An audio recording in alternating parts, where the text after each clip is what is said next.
Welcome in, everyone. Christian Ojackson here with Connor Morissette, who covers USC on the 247 Network. Connor, thanks for joining. My pleasure. Thanks for having me. So, as we look at this USC Trojans team entering year two under Eric Musselman, I want to talk about Musselman because he was, the past decade, was one of the best coaches in the country, just dominant Nevada, making the tournament 3 straight years, 28, 29 wins. Arkansas, he goes to 2 Elite Eights and a Sweet 16. But the last 2 seasons, he got the moniker the importer from John Rothstein, but his ability to pull together these transfer portal classes, it just hasn't fully clicked. They haven't been bad teams. They've had talent, they've had some games, but back-to-back seasons for a guy who had been winning at a very high level, under 500. So what was Eric Musselman and his staff's approach to this offseason, approach to the portal, and just constructing this roster? Because we know what he's capable of when he builds together a roster that can, click and play the way he wants. What Musselman said a year ago was, I think our team will be competitive, but we don't have any stars. And so the first thing he was looking to do was add some stars. And Chad Baker-Mazara from Auburn projects to be that star player for USC this season. So that was a big box that they checked. And then Rodney Rice from Maryland, I don't know if he's a star player, but he's a more established guy than any of the portal additions from a year ago. So they have 2 really foundational guard pieces there, and they're really excited about that. The other thing that they tried to do, and they succeeded, but he got hurt, Elijah Arenas was going to be another star for them, the true freshman. So it's unfortunate that he tore his meniscus, and it's not official that he'll be out for the year. If he does come back, it's going to be at the very end of the season. So those 3 guys, even though Arenas is a true freshman, those were supposed to be the guys who you're in LA, you come to the Galen Center to see them. Those are the foundational pieces. So that was a big part of what they were looking for in the offseason. And then the second thing, they needed more size. They didn't have a center who they trusted last year. Josh Cohen from UMass, it just didn't really work out at USC. So they added Gabe Dines from Youngstown State and Jacob Kofi from Virginia.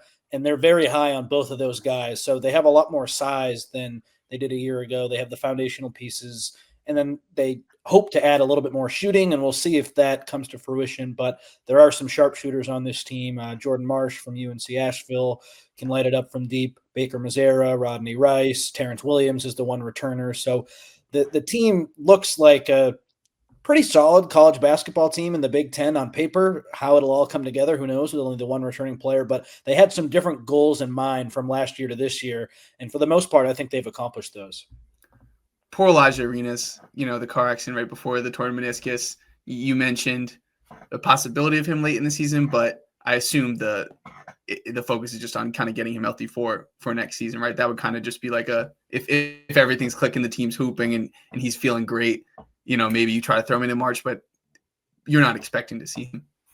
I'm not expecting to see him. And with his dad being Gilbert Arenas, you never really know what they're going to do next. So could he come back to USC? Maybe, because he just hasn't played a ton of high-level basketball. I mean, he did really well in the AAU circuit, of course, but he went to Chatsworth High here in LA, which is not a great program. They don't play too many star-studded teams. So in my opinion, he would probably need that other year of development. But the whole reason he reclassified to go to USC was to get to the NBA as quickly as possible. So it would not surprise me if he just sat out the year and then entered his name in the draft. But we'll have to see on that. Yeah, it's kind of a wild card, but with everything he's been through, I think it makes the most sense just to sit him for this season and then reevaluate, but we'll see what they decide to do.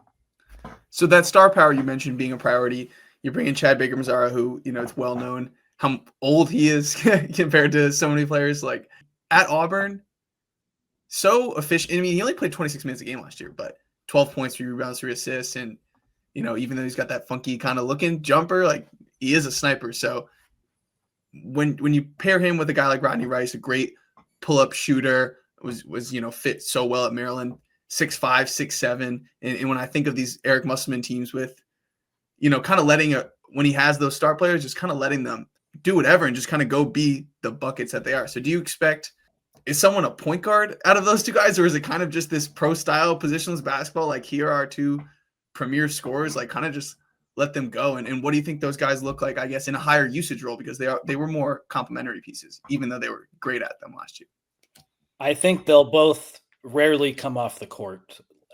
So that's not exactly a huge surprise. And then as for the point guard, At first, it looked like they were going to try to have Rodney Rice be the classic point guard, but a guy named Jordan Marsh from UNC Asheville transferred into USC. He's a smaller guy, but the staff has been really impressed with him. And at this point, I wouldn't be surprised if he was the starting point guard, and then both those guys, Baker Mazzara and Rodney Rice, played the two and the three, however you want to divvy it up. Probably Rice at the two, and then Baker Mazzara at the three, and then USC has a bunch of bigger guys they could work in with those three. So the emergence of Marsh has been pretty huge because last season, USC had Desmond Claude to play point, and then they really didn't have anyone else. So the fact that Rodney Rice can play point guard, I think, is huge. So Marshall potentially start, and then if he needs to go to the bench for a defensive substitution or a shot isn't falling, maybe just having an off night, you can rely on Rodney Rice to be the point guard, and then Baker Mazzara can initiate the offense as well. So to answer your question, I think it's a little bit of everything, but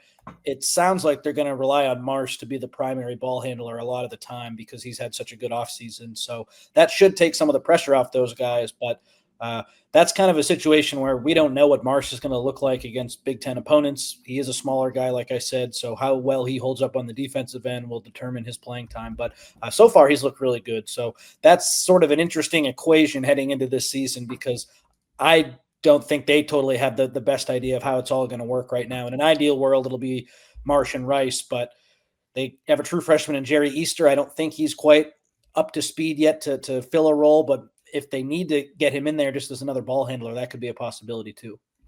So Jordan Marsh, 5'11", 19 a game, 4 assists at UNC Asheville. Only shot 30% from deep. I admittedly didn't watch much UNC Asheville last year, so I'm assuming he was just one of those. We're seeing this a lot of some of these high usage mid-major guards who, put up a bunch of numbers, and it can just be kind of hard to figure out the translation because sometimes they just have way too much on their shoulders. So they're inefficient because they have to be shooting it all the time. So is he a guy that you expect to be like a prolific 3-point shooter? And then defensively, obviously the size is a limiting factor, but was he known as a guy who for his size was a good defender?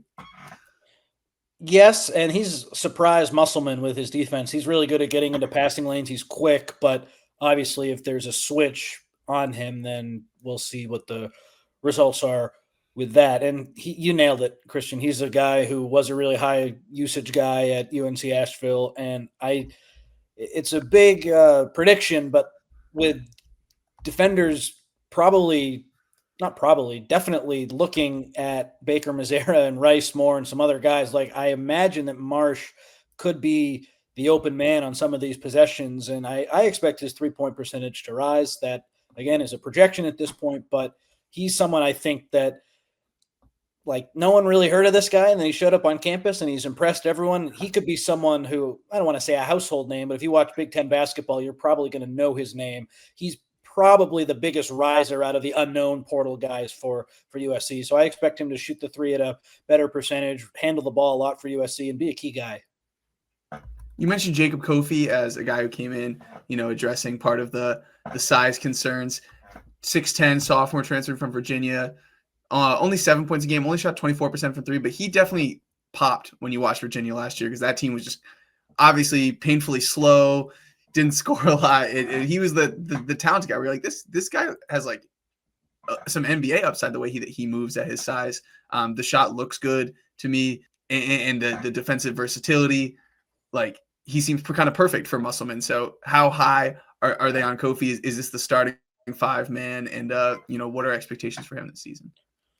It depends how they go with the lineup. I think he's going to start no matter what. Could be at the 4, could be at the 5. They have a 7-footer from Youngstown State and Gabe Dines, who's another guy who's impressed them. So maybe he gets the start at center, but Kofi's going to be in there. And I remember when they added him, Eric Musselman, I spoke with him and he said, this is a guy who, if everything goes according to plan, he could be 1 year here and then an NBA draft pick in the spring. Or in the summer. So he's someone who has the high ceiling, but he's got to put it all together. And that remains to be seen if he can do that. One of my coworkers watched practice a couple of weeks ago, and he said if Kofi can figure it out, like the sky's the limit for this kid. So, yeah, he probably has one of the – or maybe the highest ceiling on the team outside of Elijah Arenas, I'd say. So I think you're spot on with your analysis there. He definitely popped at Virginia last year, and the staff is really high on him. But just if he can figure it out this year, that's kind of the big question with him. But he has all the tools. I don't know how many threes he'll be shooting, but I think on the interior, he's going to be a huge factor this year. And the onus is on him. Like, hey, you'll get coached by Musselman and this staff, and you kind of have this season to see what you have. If it goes great, you can test the NBA draft waters. If not, who knows if he'll be back with all the crazy portal stuff in college basketball. But he has an opportunity here to really put together a strong season. I think he's going to play a lot. Awesome. I'm excited to see him, and I have memories of the Arkansas team with Jalen Williams on the Thunder, not J-Dub, the other Jalen Williams, who wasn't a prolific three-point shooter, but just because of the downhill attack on Arkansas and just his ability to kind of be mobile at the top of the game, he just was able to kind of get some wide open threes because the way that team had to be guarded, like they were willing to kind of concede that. And if Kofi can set that out, not only will that lead to the potential NBA stock, rising, but just open things up for everybody else. I'm interested in the fact that you mentioned Gabe Dines this early. I actually did watch some Gabe Dines last year, and 6 points, 7 points and 6 boards, 70% from the field. I mean, he's one of those guys where it's like Boban-esque of if he's there, it's like he's so productive when he's out there. Your mind's kind of confused, like why not just give it to him every time and play him heavy minutes? But it's just hard at that size. I expect him to kind of just be like a wrinkle that Musselman could use. But the way you're speaking of it sounds like he could, even as a potential to start. So have they been impressed by his ability to kind of be playing against the athletes on this roster in practice? Because when I saw him, I'm like, he's very productive, but there's a little bit of a spastic nature sometimes, with the ball. But obviously, if you catch it low, it's a dunk basically. Yeah, Dines and Marsh have been the two guys who transferred in from the mid-majors and have really impressed. And I don't know if he'll start. I think he has a chance to start. At first, when he came in, I was like, okay, this guy will, like you said, will just be a wrinkle, and they'll throw him out there when they need rebounding or, a key stop in a certain point in a game. But he's really impressed those coaches, and I do think he has a chance to start. And not just because of what he can do on the defensive end. He's just looked really strong in practice on both sides. He's in really good shape. He worked really hard to gain some weight, but also improve his conditioning, which is a really hard battle because it's hard to gain weight when you're running all the time. And that was a big priority for him, just to get a little bigger and to be speedier. So he's doing all the things right in the offseason. And when the matchups call for him to be in, I think he's proven that he has the trust of the coaching staff as much as you can in the offseason. So I do think he'll be a guy in there as well. I do think Marsh probably will have the bigger role. They play totally different spots, but in terms of the guys who are from the portal, who it's like, okay, we're going to take a chance on this guy and bring him in. Marsh is going to play a lot. I think Dines will play a good amount too, and he'll have the chance to start. So we'll just have to see what they do as the season gets a little closer here. So a guy that I'm maybe weirdly high on, like there was just something about when I watched him last year that I just like his game. Ezra Asari, he's just an old school face-up four. He's so strong. He just goes right into your chest. 13 points a game, 5 boards at Utah. He can't shoot a lick from 3. He's not a good free throw shooter. But at 6'9", he's just this bowling ball. His footwork's great. He's quick. I don't know exactly how he fits into this team, but I just think he's just really hard to guard. So I'm curious what you've heard about him and what you expect from him this year. Watching him at practice, you nailed it. Bull in a china shop. He gets the ball and he goes to the rim, and if the defender's in his way, it's either a charge, a make, or a missed shot. Like, he just takes it and goes. So I think he is probably the guy who's going to have to make the biggest adjustment to how Eric Musselman wants to play. And I could see it going either way with him, where he has a really strong final season in college. He adapts to that Musselman style, and he is very productive playing on the interior, or it just doesn't work out for him. And that's unfortunately how it goes with some of these transfer portal guys. I know he's been given a lot of opportunities, and I've seen him with that starting 5 unit sometimes in practice. They are really pushing him, and they want him to be in the mix. But I don't know about his offensive game, how that's going to translate from Utah, where they weren't a great team and he was doing a lot. Now he's more of a role guy. He's an interesting case and someone to watch. I think the variance is very high with him. I'm not totally sold on it right now, but I'm not saying he's going to struggle or anything. But I think with him, it could go one of two ways for sure. As you said, like with Utah, like he was kind of a guy that because they didn't have a lot of great options. Like they would kind of just let him ISO sometimes. But when he was in that short roll kind of role, like, or even just cutting baseline when like a big gets doubled or something, like I feel like he could thrive in that, a little bit less usage. He averaged less assists a game, so I don't know if he's going to be able to like kind of play make in that short roll position. But I think there's enough ability there that I hope that there's a way that they can kind of get him to adapt a bit, because he's just an interesting player. And yeah, he's a little out of control sometimes, but he's just tough. He's super athletic, so that is definitely a meal ticket for him to get some playing time, and the explosiveness at the rim stands out. So yeah, he has a lot going for him. A solid defensive player too. You just know in this positionless basketball era, though, if you can't shoot, sometimes it's hard to stay on the floor. So that's another thing that we'll be watching. Amarion Dickerson from Robert Morris, another transfer, 6'7", 13.6 rebounds a game, defensive player of the year in the horizon. And I think he scored 25 against Alabama, and they took Alabama to the wire in the first round. So I'm surprised when you spoke about Marsh and Dines as these mid-major transfers, Dickerson was, when I first looked into this roster, was the guy that popped to me because I had, seen him play in the tournament. But what's the feedback been on him adjusting to, this higher competition? Do you remember Rashawn AG last year on USC? So Dickerson's different than AG, but he's so good defensively that I think he's going to play a role for sure. And the question with him is, can that 3-point shot come together? Because if it can, then he is extremely dangerous. He didn't shoot it at the highest level last year, but he just does a lot of the little things right. And he's been so fun to watch, just his defensive intensity.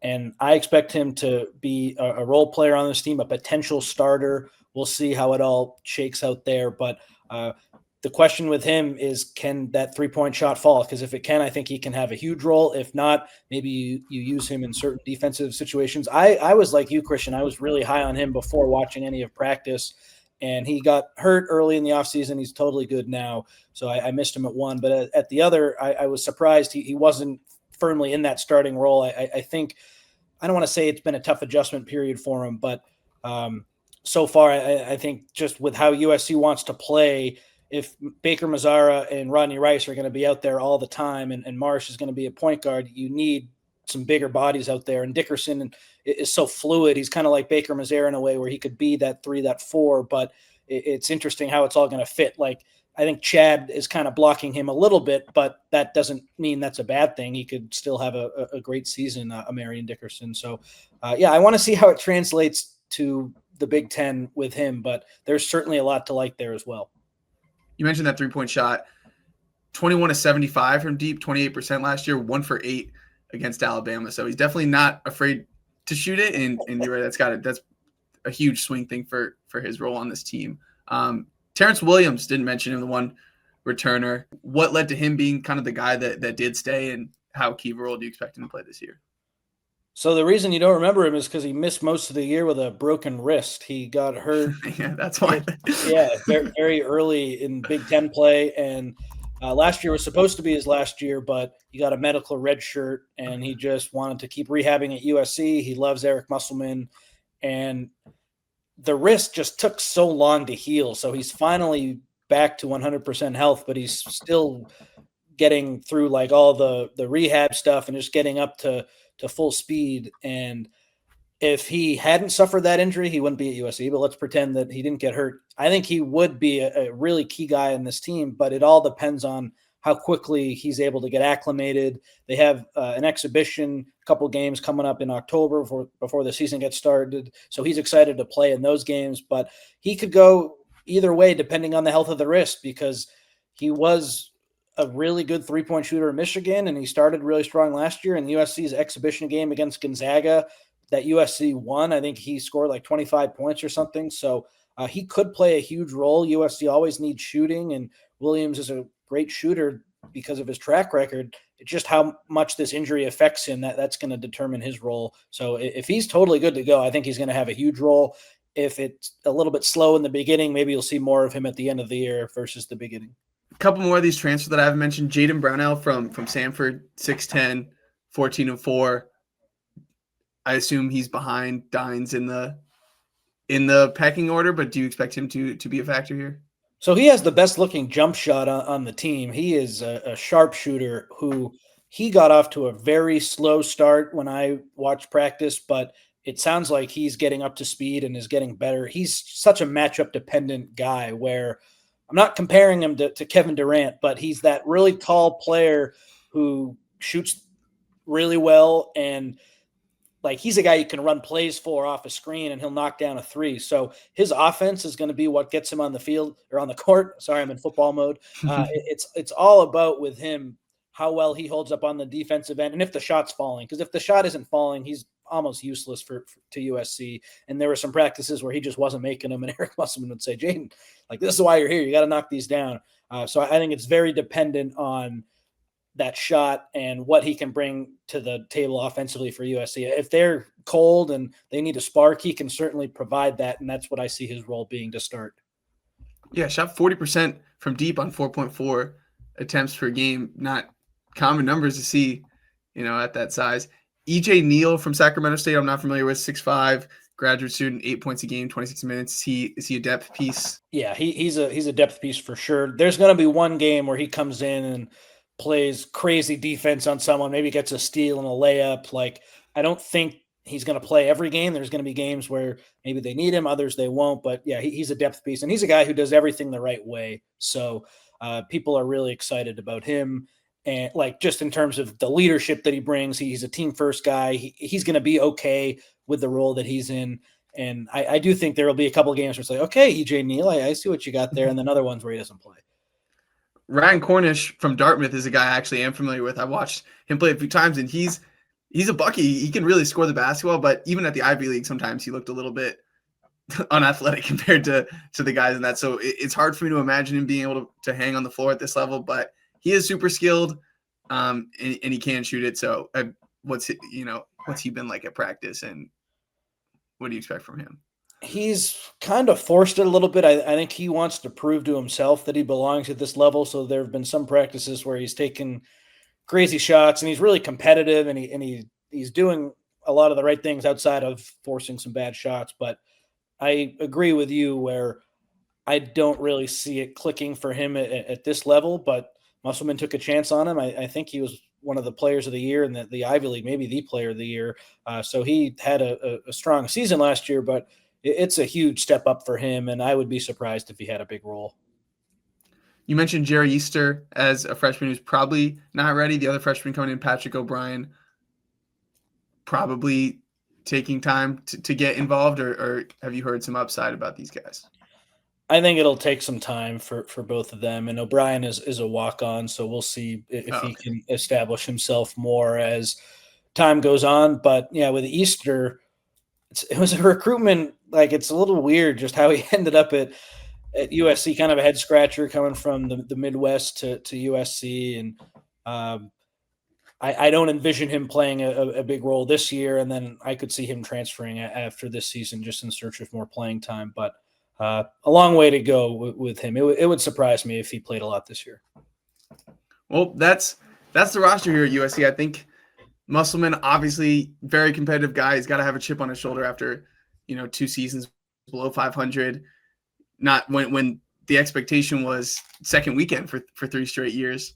You bring in that star power. It's going to be interesting to see Baker Mazzara with the keys. Of course, we didn't really touch on his emotions, which have been an issue for him so far. I guess one last question I do have for you is, from a leadership perspective, has someone emerged, or just, I guess, chemistry wise, the fusion of so many new guys, any stories or bits of how that's kind of been fitting together? When you ask Musselman, he'll say Rodney, Terrence Williams, and Chad have established themselves as the leaders of the team. So that'll be something to follow as the year goes on. But Musselman's big on, even if you're not like a leader of the whole team, if you can just lead in different ways, that will help the group. So I think those 3 guys that I mentioned, USC is going to kind of go as they go, especially if Williams is able to play more.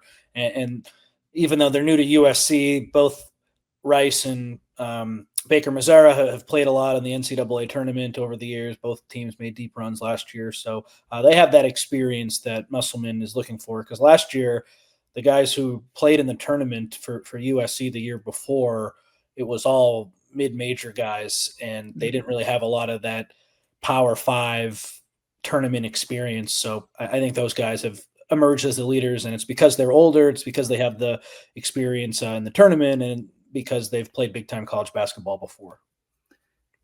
Last thing, actually, I got one more. The last 2 years, defensively, at Arkansas, Musselman's last year was 133rd on KenPom, 88th last year, but defense was kind of his calling card. His 3 teams that made the Sweet 16 or further, they were all top 20 defenses in the country and better than they ranked offensively. Has there been a certain focus on the defense versus the offense this year? Obviously, both incredibly important, but he's got that star power he's looking for to be able to score, in attack and get to the free throw line and play in transition. But defensively is where the ceiling's unlocked with this team. So has that been, a big focus?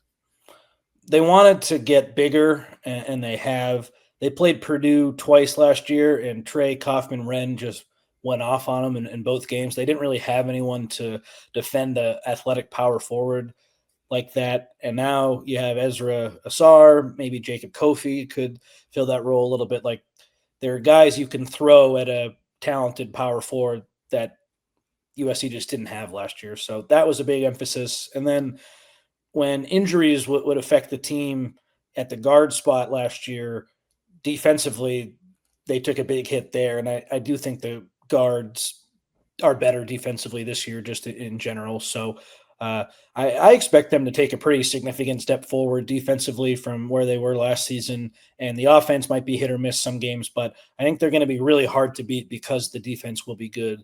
And that, I think, will be their calling card, and that will return to Eric Musselman's roots, what he wants to do, because he really wasn't able to do a lot defensively last season. They figured some things out, but they played in a Thanksgiving tournament and they just got destroyed by a couple teams like St. Mary's and I think New Mexico. It was ugly, and they made some changes, but they really had to be inventive and just throw some different looks at teams, and that's how they would win games. Now they can just play defense and they'll just be better because they're bigger, they have more experienced guys, and I do think they attack the portal with a defensive mindset. There you have it, the USC Trojans. Connor, thank you so much for joining. My pleasure. Thanks for having me.